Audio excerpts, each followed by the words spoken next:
ਕੱਲ ਆਪਾਂ ਇੱਕ ਖਬਰ ਸਾਂਝੀ ਕੀਤੀ ਸੀ ਵੀ ਕਿਸ ਤਰ੍ਹਾਂ ਜਿਹੜੀ ਭਾਰਤ ਦੀ ਸਰਕਾਰ ਆ ਉਹ ਮਾਲਦੀਵਸ ਦੀ ਸਰਕਾਰ ਨੂੰ ਸਿੱਟਣ ਦੇ ਲਈ ਕੋਸ਼ਿਸ਼ਾਂ ਕਰ ਰਹੀ ਆ, ਕਵਰਟ ਆਪਰੇਸ਼ਨ ਕਰ ਰਹੀ ਆ।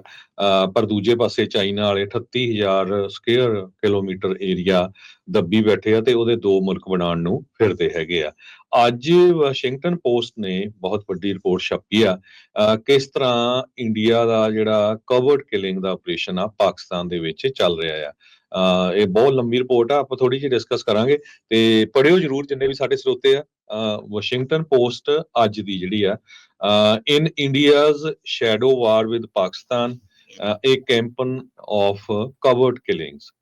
ਪ੍ਰਾਈਮ ਮਿਨਿਸਟਰ ਮੋਦੀ ਤੁਹਾਨੂੰ ਪਤਾ ਹੀ ਆ ਵੀ ਇੱਕ ਵਾਰੀ ਭਾਸ਼ਣ ਦਿੰਦੇ ਉਹਨਾਂ ਨੇ ਇਹ ਕਿਹਾ ਸੀ ਵੀ ਅਸੀਂ ਤਾਂ ਜਿਹੜਾ ਸਾਡਾ ਦੁਸ਼ਮਣ ਆ ਉਹਨੂੰ ਕਿਤੇ ਵੀ ਜਾ ਕੇ ਮਾਰਾਂਗੇ। ਘੁਸ ਕੇ ਜੀ। ਸੋ ਕਹਿੰਦੇ ਵੀ ਇੱਕ 48 ਸਾਲਾਂ ਦਾ ਟੈਂਬਾ ਨਾਮ ਦਾ ਬੰਦਾ ਉਸ ਨੂੰ ਘਰ ਆਏ ਤੇ 3 ਜਾਣੇ ਮਾਰ ਕੇ ਹਾਂਡਾ ਮੋਟਰ ਬਾਈਕ ਦੇ ਉੱਤੇ ਚਲੇ ਗਏ। ਇਹ ਉਹੀ ਬੰਦਾ ਆ ਜਿਹਦਾ ਐਕਚੁਅਲ ਨਾਮ ਅਮੀਰ ਸਰਫਰਾਜ਼ ਆ ਤੇ ਇਹ ਗੈਂਗਸਟਰ ਸੀ। ਇਹਨੇ ਇੱਕ ਇੰਡੀਅਨ ਇੰਟੈਲੀਜੈਂਸ ਏਜੰਟ ਜੋ ਲਾਹੌਰ ਦੀ ਜੇਲ੍ਹ ਦੇ ਵਿੱਚ ਸੀ ਉਸ ਨੂੰ 2011 ਦੇ ਵਿੱਚ ਕੁੱਟ-ਕੁੱਟ ਕੇ ਮਾਰ ਦਿੱਤਾ ਸੀ। ਸੋ ਉਹਦਾ ਬਦਲਾ ਲੈਣ ਦੇ ਲਈ ਜਿਹੜਾ ਆ ਇਹ ਕਵਰਟ ਆਪਰੇਸ਼ਨ ਭਾਰਤ ਵੱਲੋਂ ਕੀਤਾ ਗਿਆ। ਇਸ ਤੋਂ ਬਿਨਾਂ ਰਿਸਰਚ ਐਂਡ ਐਨਾਲਿਸਿਸ ਵਿੰਗ ਬਹੁਤ ਕਹਿੰਦੇ ਪਈ ਵੱਡੇ ਜਿਹੜੇ ਤਰੀਕੇ ਦੇ ਨਾਲ ਵੱਡੀ ਗਿਣਤੀ ਦੇ ਵਿੱਚ ਉਹਨਾਂ ਦੇ ਏਜੰਟਸ ਪਾਕਿਸਤਾਨ 'ਚ ਕੰਮ ਕਰ ਰਹੇ ਆ। ਪਿਛਲੇ ਸਾਲ ਦੇ ਦੌਰਾਨ ਕੁਛ ਸਿੱਖ ਜਿਹੜੇ ਆ ਉਹਨਾਂ ਨੂੰ ਵੀ ਜਿਹੜਾ ਗੋਲੀਆਂ ਮਾਰ ਕੇ ਮਾਰਿਆ ਗਿਆ ਸੀ ਪਾਕਿਸਤਾਨ ਦੇ ਵਿੱਚ। ਸੋ ਇਸ ਤੋਂ ਬਿਨਾਂ ਕੁਛ ਕਸ਼ਮੀਰ ਦੀ ਆਜ਼ਾਦੀ ਮੰਗਦੇ ਲੋਕ ਜਿਹੜੇ ਆ ਉਹਨਾਂ ਨੂੰ ਵੀ ਮਾਰਿਆ ਗਿਆ ਸੀਗਾ। ਰਾ ਆਫੀਸਰਸ ਜਿਹੜੇ ਆ ਉਹਨਾਂ ਨੇ ਦੁਬਈ ਦੇ ਵਿੱਚ ਵੀ ਕਈ ਜਿਹੜੇ ਬਿਜ਼ਨਸਮੈਨ ਆ ਉਹ ਇੰਪਲਾਈ ਕੀਤੇ ਹੋਏ ਆ ਆਪਣੇ ਕਵਰਡ ਆਪਰੇਸ਼ਨ ਦੇ ਅੰਡਰ। ਸੋ ਆਪਾਂ ਨੂੰ ਪਤਾ ਹੀ ਆ ਵੀ ਅਮਰੀਕਾ ਕੈਨੇਡਾ ਦੇ ਵਿੱਚ ਕਿਸ ਤਰ੍ਹਾਂ ਦੋ ਸਿੱਖਾਂ ਨੂੰ ਹਰਦੀਪ ਸਿੰਘ ਨਿੱਜਰ ਹੋਣਾ ਦਾ ਕਤਲ ਕੀਤਾ ਸੀ ਤੇ ਇੱਥੇ ਗੁਰਪਤਵੰਤ ਸਿੰਘ ਪੰਨੂ ਹੋਣਾ ਨੂੰ ਮਾਰਨ ਦੀ ਕੋਸ਼ਿਸ਼ ਕੀਤੀ ਸੀ, ਜਿਹਦੀ ਜਿਹੜੀ ਇਨਵੈਸਟੀਗੇਸ਼ਨ ਆਲਰੇਡੀ ਚੱਲ ਰਹੀ ਆ ਤੇ ਕੁਛ ਗੁਪਤਚਰ ਕੇ ਚੱਕ ਵੀ ਲਿਆਏ ਗਏ ਆ ਤੇ ਰਾਹ ਦੇ ਇਨਵੋਲਵ ਜਿਹੜੇ ਬੰਦੇ ਉਹ ਦੱਸੇ ਵੀ ਗਏ ਹੈਗੇ ਆ। ਯੂਐਸ ਤੇ ਕੈਨੇਡੀਅਨ ਏਜੰਸੀਜ਼ ਜਿਹੜੀਆਂ ਆ ਇਹ IAS ਦੇ ਡਾਇਰੈਕਟਰ ਜਨਰਲ ਨਦੀਮ ਅੰਜਮ ਨੇ 2022 ਦੇ ਵਿੱਚ ਕਹਿੰਦੇ ਸੀਰੀਅਸ ਕੰਸਰਨ ਰੇਜ਼ ਕੀਤਾ ਸੀ ਇੰਡੀਅਨ ਅਸੈਸੀਨੇਸ਼ਨ ਦਾ CIA ਡਾਇਰੈਕਟਰ ਵਿਲੀਅਮ ਬਰਨ ਦੇ ਕੋਲ। ਇਹ ਇੱਕ ਪਾਕਿਸਤਾਨੀ ਆਫੀਸ਼ੀਅਲਸ ਨੇ ਦੱਸਿਆ ਹੈਗਾ ਤੇ ਸੋ ਇੰਡੀਆ ਇਸ ਪੋਜੀਸ਼ਨ ਦੇ ਉੱਤੇ ਪਹੁੰਚਿਆ ਹੋਇਆ ਹੈ ਤੇ ਇਹ 5 ਆਈਜ਼ ਜੋ ਹੈਗੀਆਂ ਆ 5 ਮੁਲਕ ਜੋ ਆ ਉਹ ਪੂਰੀ ਤਰ੍ਹਾਂ ਉੱਥੇ ਭਾਰਤ ਵਾਲੇ ਐਕਸਪੋਜ਼ ਹੋ ਚੁੱਕੇ ਹੈਗੇ ਆ। ਸੋ ਉਹਨਾਂ ਦੀ ਪੂਰੀ ਨਜ਼ਰ ਹੈਗੀ ਆ ਭਾਰਤ ਦੇ ਉੱਤੇ ਵੀ ਇਹ ਕੀ ਜਿਹੜਾ ਕੰਮ ਕਰ ਰਹੇ ਆ ਵੀ ਬਾਕੀ ਮੁਲਕਾਂ ਜਾ ਕੇ ਉੱਥੇ ਦੇ ਸਿਟੀਜ਼ਨਸ ਨੂੰ ਮਾਰਨ ਦੀ ਕੋਸ਼ਿਸ਼ ਕਰ ਰਹੇ ਆ। ਸੋ ਕਵਰਡ ਕਿਲਿੰਗਸ ਦੇ ਸੰਬੰਧ ਦੇ ਵਿੱਚ ਕਾਫੀ ਵੱਡਾ ਜਿਹੜਾ ਆਰਟੀਕਲ ਆ ਅੱਜ ਵਾਸ਼ਿੰਗਟਨ ਪੋਸਟ ਨੇ ਛਾਪਿਆ ਹੈ। ਬਿਲਕੁਲ ਜੀ। ਇੰਡੀਆ ਦੀ ਐਕਸਟਰਨਲ ਅਫੇਅਰਸ ਨੇ ਵਾਸ਼ਿੰਗਟਨ ਪੋਸਟ ਦੇ ਇਸ ਆਰਟੀਕਲ ਦੇ ਲਈ ਕਮੈਂਟ ਕਰਨ ਤੋਂ ਨਾ ਕਰ ਦਿੱਤਾ ਤੇ ਪਹਿਲਾਂ ਵੀ ਜਿਹੜੇ ਪਾਸਟ ਦੇ ਵਿੱਚ ਵੀ ਜਿਹੜੇ ਇੰਡੀਅਨ ਅਧਿਕਾਰੀ ਆ ਨਾ ਉਹਨਾਂ ਨੇ ਅਜਿਹੇ ਕਿਲਿੰਗਸ ਦੇ ਵਿੱਚ ਹਾਮੀ ਭਰੀ ਆ ਤੇ ਨਾ ਹੀ ਜਿਹੜੀ ਉਹਨਾਂ ਨੇ ਨਾ ਜਿਹੜੀ ਉਹ ਕੀਤੀ ਹੈਗੀ ਆ। ਕਹਿੰਦੇ ਵੀ ਇਹ ਵੀ ਜਿਹੜਾ ਦੇਖਿਆ ਗਿਆ ਵੀ ਇੰਡੀਆ ਨੇ ਕਾਫੀ ਜਿਹੜੇ ਆਪਣੇ ਲਾ ਵੀ ਇਸ ਚੀਜ਼ ਦੇ ਬਾਬਤ ਜਿਹੜਾ ਉਹ ਦੇਸ਼ ਧਰੋਹਰ ਆਪਾਂ ਨੂੰ ਪਤਾ ਹੀ ਆ ਕਿੱਦਾਂ ਦੇ ਉੱਥੇ ਜਿਹੜੇ ਉਹਨਾਂ ਨੇ ਬਣਾਏ ਆ ਉਸ ਦੇ ਤਹਿਤ ਉਹ ਕਿਸੇ ਨੂੰ ਵੀ ਜਿਹੜਾ ਅੱਤਵਾਦੀ ਗਰਦਾਨ ਦਿੰਦੇ ਨੇ। ਕਹਿੰਦੇ 58 ਨਾਂ ਨੇ ਇਸ ਮੌਕੇ ਉਹਨਾਂ ਦੀ ਉਸ ਲਿਸਟ ਦੇ ਵਿੱਚ ਜਿਨ੍ਹਾਂ ਦੇ ਵਿੱਚੋਂ ਵਾਸ਼ਿੰਗਟਨ ਪੋਸਟ ਨੇ ਪਾਇਆ ਵੀ 11 ਜਾਣਿਆਂ ਨੂੰ ਰਿਪੋਰਟਡਲੀ ਕਿਲ ਕਰ ਦਿੱਤਾ ਗਿਆ, ਯਾਨੀ ਕਿ ਮਾਰ ਦਿੱਤਾ ਗਿਆ 2021 ਤੋਂ ਬਾਅਦ ਦੇ ਵਿੱਚ ਜਾਂ ਉਸ ਤੋਂ ਬਾਅਦ ਦੇ ਵਿੱਚ ਇਹਨਾਂ ਨੇ ਟਾਰਗੇਟ ਜਿਹੜੇ ਆ ਇਹਨਾਂ ਦੇ ਉੱਤੇ ਕੀਤੇ ਹੈਗੇ ਆ। ਸੋ ਪੋਸਟ ਨੇ ਕਹਿੰਦੇ ਵੀ ਇਹ ਕਾਊਂਟ ਕੀਤਾ ਵੀ 10 ਜਾਣੇ ਉਹ ਸੀਗੇ ਜਿਹੜੇ ਇੰਡੀਆ ਦੀ ਮੋਸਟ ਵਾਂਟਡ ਲਿਸਟ ਦੇ ਉੱਤੇ ਵੀ ਨਹੀਂ ਸੀਗੇ ਪਰ ਇੰਡੀਆ ਦੇ ਵਿੱਚ ਉਹਨਾਂ ਦੇ ਉੱਤੇ ਅੱਤਵਾਦ ਦੇ ਜਿਹੜੇ ਦੋਸ਼ ਆ ਉਹ ਜ਼ਰੂਰ ਲਾਏ ਜਾਂਦੇ ਰਹੇ ਹੈਗੇ ਆ। ਤੇ ਕਹਿੰਦੇ ਵੀ ਤਕਰੀਬਨ ਸਾਰਿਆਂ ਦਾ ਸੇਮ ਹੀ ਜਿਹੜਾ ਆ ਉਹ ਕਤਲ ਦਾ ਇੱਕ ਕਹਿ ਲਓ ਵੀ ਉਹਨਾਂ ਦਾ ਆਪਰੇਟਸ ਮੰਡੀ ਜਿਹੜਾ ਹੋ ਰਿਹਾ ਆ ਵੀ ਕਲੋਜ਼ ਰੇਂਜ ਤੋਂ ਅਣਪਛਾਤੇ ਲੋਕਾਂ ਨੇ ਉਹਨਾਂ ਦੇ ਉੱਤੇ ਜਿਹੜੀਆਂ ਉਹ ਗੋਲੀਆਂ ਚਲਾਈਆਂ ਹੈਗੀਆਂ ਆ।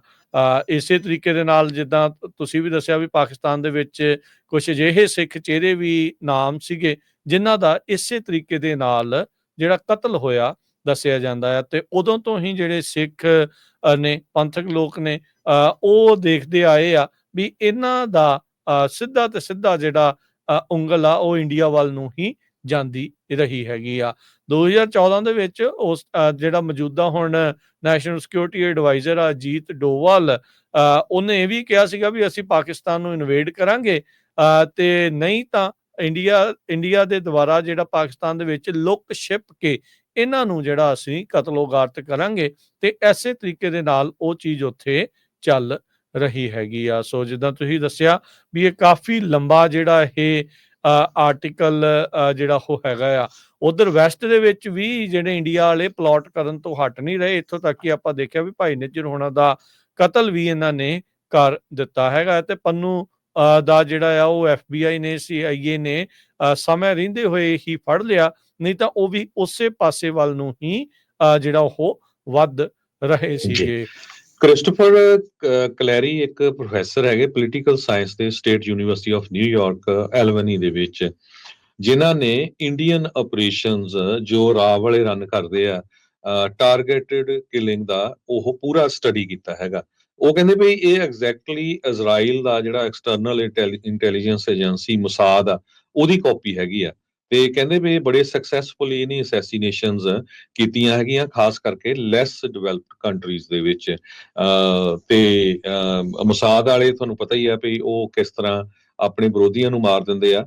ਤੇ ਕਹਿੰਦੇ ਵੀ ਰਾਵ ਵਾਲੇ ਪੂਰੀ ਤਰ੍ਹਾਂ ਪਾਕਿਸਤਾਨ ਦੇ ਵਿੱਚ ਸਕਸੈਸਫੁਲ ਹੋਏ ਆ ਪੂਰਾ ਸਾਲ ਕਈ ਲੋਕਾਂ ਨੂੰ ਮਾਰਨ ਦੇ ਵਿੱਚ, ਪਰ ਉਹਨਾਂ ਦੇ ਤੌਰ ਤਰੀਕੇ, ਟੈਕਨੀਕਸ, ਟੈਕਟਿਕਸ, ਪ੍ਰੋਸੀਜਰਸ ਇਹ ਵੈਸਟ ਦੇ ਵਿੱਚ ਨਹੀਂ ਵਰਕ ਕੀਤੇ। ਵੈਸਟ ਦੇ ਵਿੱਚ ਖਾਸ ਕਰਕੇ ਵੈਸਟ ਦਾ ਮਤਲਬ ਇਹ ਆ ਵੀ ਕੈਨੇਡਾ ਅਮਰੀਕਾ 'ਚ ਨਹੀਂ ਕੰਮ ਕੀਤੇ, ਈਵਨ ਦੋ ਉਹਨਾਂ ਨੇ ਕੈਨੇਡਾ 'ਚ ਭਾਈ ਨਿੱਜਰ ਨੂੰ ਸ਼ਹੀਦ ਕਰ ਦਿੱਤਾ, ਪਰ ਇੱਥੇ ਉਹ ਫੜੇ ਗਏ ਹੈਗੇ ਆ।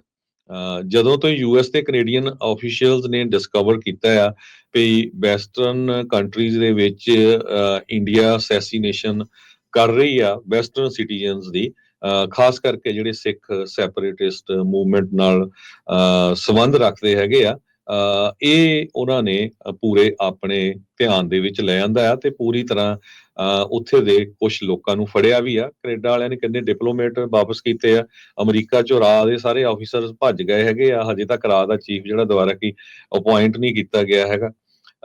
ਸੋ ਇਹ ਇੰਡੀਆ ਵਾਲੇ ਐਗਜ਼ੈਕਟਲੀ ਜੋ ਇਜ਼ਰਾਈਲ ਵਾਲੇ ਕਰ ਰਹੇ ਆ ਉਹੀ ਆਪਰੇਸ਼ਨ ਦੁਨੀਆ ਦੇ ਵਿੱਚ ਆਪਣੇ ਵਿਰੋਧੀਆਂ ਨੂੰ ਮਾਰਨ ਦਾ ਕਰਨਾ ਉਹਨਾਂ ਨੇ ਸ਼ੁਰੂ ਕੀਤਾ ਹੋਇਆ ਹੈ। ਜੀ ਏਦਾਂ ਨਹੀਂ, ਕਈ ਸਾਲ ਜਿਹੜੇ ਉਹ ਇਹਨਾਂ ਨੂੰ ਹੋ ਗਏ ਆ। ਸੋ ਜਿੱਦਾਂ ਇਸ ਆਰਟੀਕਲ ਦੇ ਵਿੱਚ ਹਵਾਲਾ ਆਉਂਦਾ ਆ 58 ਜਿਹੜੇ ਉਹਨਾਂ ਨੇ ਨਾਂ ਘੋਸ਼ਿਤ ਕੀਤੇ, ਉਹਨਾਂ ਚੋਂ 11 ਜਾਣਿਆਂ ਨੂੰ ਇੰਡੀਆ ਨੇ ਆਲਰੇਡੀ ਇਸੇ ਤਰੀਕੇ ਦੇ ਨਾਲ ਕਤਲ ਕਰ ਦਿੱਤਾ ਆ, ਮਾਰ ਦਿੱਤਾ ਹੈਗਾ ਆ। ਸਿਰੀਨਾਥ ਰਗਾਵਨ ਇੱਕ ਪ੍ਰੋਮੀਨੈਂਟ ਕਹਿੰਦੇ ਇੰਡੀਅਨ ਮਿਲਟਰੀ ਹਿਸਟੋਰੀਅਨ ਆ ਤੇ ਸਾਬਕਾ ਆਰਮੀ ਦੇ ਆਫੀਸਰਸ ਆ ਜਿਨ੍ਹਾਂ ਨੇ ਕਸ਼ਮੀਰ ਦੇ ਵਿੱਚ ਸਰਵ ਕੀਤਾ ਸੀ। ਉਹਨਾਂ ਨੇ ਇਹ ਕਿਹਾ ਵੀ ਮੋਦੀ ਗਵਰਨਮੈਂਟ ਨੇ ਪਬਲਿਕਲੀ ਇਹ ਹੁਣ ਮੰਨ ਲਿਆ ਵੀ ਸਾਡੇ ਕੋਲ ਸਪੈਸ਼ਲ ਫੋਰਸਸ ਹੈਗੀਆਂ ਆ ਜਿਹੜੀਆਂ ਪਾਕਿਸਤਾਨ ਦੇ ਵਿੱਚ ਇਨਸਾਈਡ ਜਾ ਕੇ ਰੇਡ ਕਰਦੀਆਂ ਆ, ਤੇ ਉਹ ਮੋਦੀ ਦੀ ਸਰਕਾਰ ਇਨਕਰੇਜ ਵੀ ਕਰ ਰਹੀ ਆ ਬਾਲੀਵੁੱਡ ਦੇ ਵਿੱਚ ਉਦਾਂ ਦੀਆਂ ਮੂਵੀਜ਼ ਬਣਾਉਣ ਨੂੰ ਜਿਹੜੀਆਂ ਗਲੈਮਰਾਈਜ਼ ਕਰਨਗੀਆਂ ਤੇ ਇੰਡੀਆ ਦੇ ਜਿਹੜੇ ਇਹ ਆਪਰੇਸ਼ਨਸ ਆ ਸਾਡੇ ਸਕਸੈਸਫੁਲ ਹੋ ਰਹੇ ਹੈਗੇ ਆ। ਤੇ ਰਾਘਵਨ ਇਹ ਕਹਿੰਦਾ ਵੀ this is the new India. ਇਹ ਕਹਿੰਦੇ ਵੀ ਮੋਦੀ ਗਵਰਨਮੈਂਟ ਦੇ ਅੰਡਰ ਹੁਣ ਇਹ ਨਵਾਂ ਇੰਡੀਆ ਆ ਜਿੱਥੇ ਉਹ ਕਿਸੇ ਨੂੰ ਵੀ ਜਾ ਕੇ ਕਿੱਥੇ ਮਾਰਨ ਦੀ ਜਿਹੜੀ ਆ ਉਹਨਾਂ 'ਚ ਹੁਣ ਹਿੰਮਤ ਹੈਗੀ ਆ। ਜੀ ਜੀ ਬਿਲਕੁਲ। ਸੋ ਇਹ ਕਿੰਨਾ ਕੁ ਚਿਰ ਜਿਹੜਾ ਇਹ ਚੱਲ ਸਕੂਗਾ, ਇਦਾਂ ਦੇ ਜਿਹੜੇ ਵੈਸਟ ਵਾਲੇ ਮੁਲਕ ਆ ਉਹ ਇਹਨਾਂ ਦੀ ਕਿੱਦਾਂ ਚਲਾਉਣਗੇ, ਇਹ ਦੇਖਣ ਵਾਲੀ ਗੱਲ ਆ। ਪਾਕਿਸਤਾਨ ਵਾਲਿਆਂ ਦਾ ਤਾਂ ਆਪਾਂ ਨੂੰ ਪਤਾ ਹੈ, ਜਾਂ ਹੋਰ ਮੁਲਕਾਂ ਦਾ ਤਾਂ ਆਪਾਂ ਨੂੰ ਪਤਾ ਹੀ ਆ। ਜਿੱਦਾਂ ਤੁਸੀਂ ਦੱਸਿਆ ਵੀ ਜਿੱਥੇ ਡੈਮੋਕ੍ਰੇਸੀ ਕਹਿਣ ਨੂੰ ਹੀ ਆ, ਉਹ ਸਾਰੀਆਂ ਚੀਜ਼ਾਂ ਡਿਫਰੈਂਟ ਆ। ਹੁਣ ਇੱਥੇ ਦੀਆਂ ਜਿਹੜੀਆਂ ਡੈਮੋਕ੍ਰੇਸੀਜ਼ ਆ ਇਸ ਨੂੰ ਕਿਸ ਤਰੀਕੇ ਨਾਲ ਲੈਂਦੀਆਂ ਉਹ ਦੇਖਣ ਵਾਲੀ ਗੱਲ ਆ। ਨੋ ਡਾਊਟ ਇਹ ਸਾਰੇ ਮਸਲੇ ਦੇ ਵਿੱਚ ਪਹਿਲਾਂ ਹੀ ਕਾਫੀ ਜ਼ਿਆਦਾ ਇਹਨਾਂ ਨੂੰ ਕਹਿ ਲਓ ਵੀ ਰੌਲੇ ਰੱਪੇ ਦਾ ਜਿਹੜਾ ਉਹ ਸਾਹਮਣਾ ਕਰਨਾ ਪੈ ਰਿਹਾ ਹੈਗਾ ਆ। ਸੋ ਲੈਟਸ ਸੀ ਅੱਗੇ ਕੀ ਬਣਦਾ ਹੈ, ਪਰ ਲਗਾਤਾਰ ਵੈਸਟ ਦੇ ਵਿੱਚ ਇੰਡੀਆ ਵਾਲੇ ਨੰਗੇ ਹੁੰਦੇ ਜਾ ਰਹੇ, ਐਕਸਪੋਜ਼ ਹੁੰਦੇ ਜਾ ਰਹੇ ਆ। ਉਹਨਾਂ ਦੇ ਕੋਵਰਟ ਆਪਰੇਸ਼ਨਸ ਆ, ਚਾਹੇ ਉਹਨਾਂ ਦੇ ਦੁਆਰਾ ਸੁਪਾਰੀਆਂ ਦੇ ਕੇ ਕਰਾਇਆ ਜਾ ਰਿਹਾ ਕੰਮ, ਜਾਂ ਇੰਡੀਅਨ ਗੈਂਗਸਟਰਸ ਦੀ ਵਰਤੋਂ ਜਿਹੜੀ ਉਹ ਕੀਤੀ ਜਾ ਰਹੀ ਆ, ਉਹ ਸਾਰਾ ਕੁਛ ਜਿਹੜਾ ਉਹ ਇਸ ਟਾਈਮ ਸਾਹਮਣੇ ਆਉਂਦਾ ਜਾ ਰਿਹਾ ਹੈ।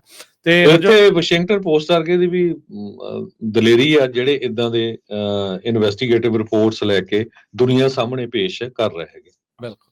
ਤੇ ਹਰਜੋਤ ਸਿੰਘ ਜੀ ਆਪਾਂ ਬ੍ਰੇਕ ਲਵਾਂਗੇ ਤੇ ਬ੍ਰੇਕ ਤੋਂ ਬਾਅਦ ਦੇ ਵਿੱਚ ਆਪਾਂ ਕਾਲਸ ਦਾ ਸਿਲਸਿਲਾ ਕਰਦੇ ਹਾਂ ਜੀ ਸ਼ੁਰੂ। ਸੋ ਤੇ ਜੇ ਤੁਹਾਡਾ ਵੀ ਕੋਈ ਵਿਚਾਰ ਹੈਗਾ, ਤੁਸੀਂ ਕੋਈ ਫੀਡਬੈਕ ਦੇਣਾ ਚਾਹੁੰਦੇ ਆ ਇਸ ਪ੍ਰੋਗਰਾਮ ਦੇ ਬਾਰੇ 2024 ਦਾ ਸਾਲ ਦਾ ਜਿਹੜਾ ਅੱਜ ਅਖੀਰਲਾ ਜਿਹੜਾ ਉਹ ਦਿਨ ਹੈਗਾ ਆ, ਹੁਣ ਤਾਂ ਚਲੋ ਕੱਲ ਸੇਮ ਹੀ ਸੂਰਜ ਚੜ੍ਹਨਾ ਆ, ਪਰ ਇੱਕ ਰਵਾਇਤ ਆ ਵੀ ਆਪਾਂ ਆਪਣੇ ਆਪ ਨੂੰ ਹੋਰ ਬਿਹਤਰ ਕਿੱਦਾਂ ਕਰ ਸਕਦੇ ਹਾਂ। ਸੋ ਜ਼ਰੂਰ ਆਪਣੀ ਫੀਡਬੈਕ ਚੰਗਾ ਲੱਗਦਾ, ਮੰਦਾ ਲੱਗਦਾ, ਕਿਤੇ ਸੁਧਾਰ ਦੀ ਗੁੰਜਾਇਸ਼ ਆ, ਉਸ ਦੇ ਲਈ ਤੁਸੀਂ ਜ਼ਰੂਰ ਕਾਲ ਕਰੋ। ਕਾਲ ਕਰਕੇ ਆਪਣੇ ਵਿਚਾਰ ਜਿਹੜੇ ਜ਼ਰੂਰ ਸਾਂਝੇ ਕਰੋ। 408 272 5200 4082725200 ਦੇ ਉੱਤੇ ਤੁਸੀਂ ਕਾਲ ਕਰ ਸਕਦੇ ਹੈਗੇ ਆ। ਸੋ ਫੋਨ ਲਾਈਨ ਜਿਹੜੀਆਂ ਉਹ ਆਪਾਂ ਓਪਨ ਕਰ ਦਿੱਤੀਆਂ, ਕਾਲ ਤੁਸੀਂ